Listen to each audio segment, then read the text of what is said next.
Hi guys, so I can't wait to share with you my insight or interpretation, which I received just 5 minutes ago from looking to the sky. And to be honest, all day I don't know what I'm going to talk about. I know I have challenge. I know I have to say something what I feel important and meaningful, and I still couldn't come up with anything. What I would feel it was correct for today. And so my other half suggested me to just do element look into the sky. He obviously knows my practices, and he knows me more than I know myself. so so I went outside and was looking to the sky, and initially came a thought to speak about gratitude.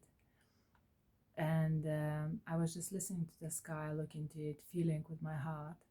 And I understood that it's very easy to be grateful for when things go your way.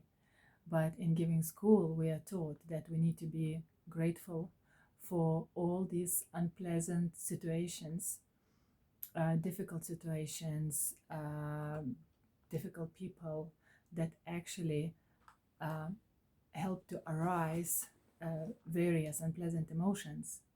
Because through paying attention to the body, we and not thinking about it but just feeling it through, we send the life energy into the place which needs correction.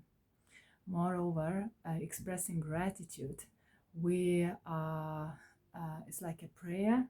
We are uniting with the light, and we actually say, yes please, send this energy, and I'm very grateful for this. So it's really silly to be angry and to be unhappy about the things that happen not your way already, because it happened anyway. So either you can argue and be angry with it, or you can express gratitude.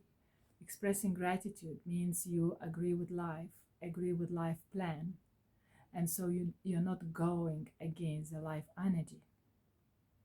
And this is why um, and giving school very often says that actually through pain we evolve, and it's particular for this reason. When we consciously know that the pain is sent for our evolution, we pay attention, we express gratitude, and we evolve. And what is very funny, more I look to the sky, for me it came a story from the Bible about the very first sin.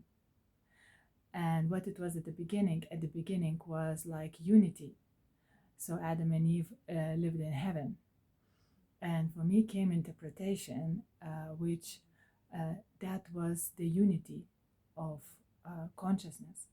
And somewhere there, the mind decided to separate, as in Eve and Adam wanted to know how does it feel to be God, and they wanted to separate, and they rebelled against the law. And what happened? They tried it, and they received the mind.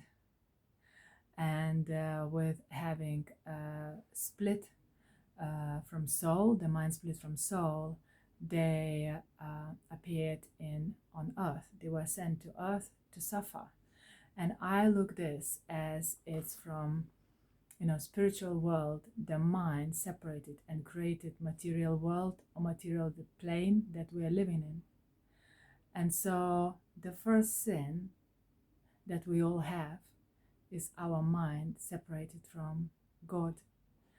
And so that makes absolute sense to me when giving school teacher teaches that the goal of this life, of human life, or even reincarnation and rebirth, the goal is to rise above the mind, or clear the mind programs that constantly bring us suffering. And they give all the techniques how to look to the pain, be grateful for it, and treat it, evolve.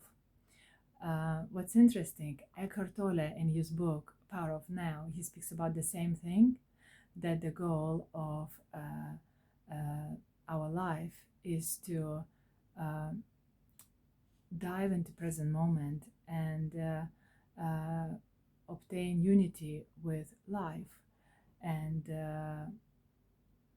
get out of the mind's trap. However, Eckhart Tolle says that for the sake of evolution, of universal evolution, mind has to be created. Because, like another story again in the Bible, where I'm not a Bible expert, far off, but I remember the story when there was son who was kind of sinful. He left his father, he left with another brother who was always very good, and he left. He was like for how many years away, and he came back, changed son, who was even more beloved by his father than the first brother. So Eckhart Tolle, what he kind of paraphrases the story, and he said the same with our evolution. We had to separate, we had to have mind, we have to pass this all suffering as correction and evolving mechanism, so that when we come back to unity, we are not the same, we are evolved. So, summarizing this and finishing this talk, I wanted one more time to say all about the same thing, but when you have a painful situation, when you have unpleasant feelings, pay attention to it and be grateful, because this is sent for us to address the pain that could be ours and could be collective unconscious pain. And there are tools, which I already mentioned before. There are tools how deal with this pain, but the first and the most powerful thing is to be grateful, because this is for our evolution. Have an amazing evening, and I will see you tomorrow. Bye bye.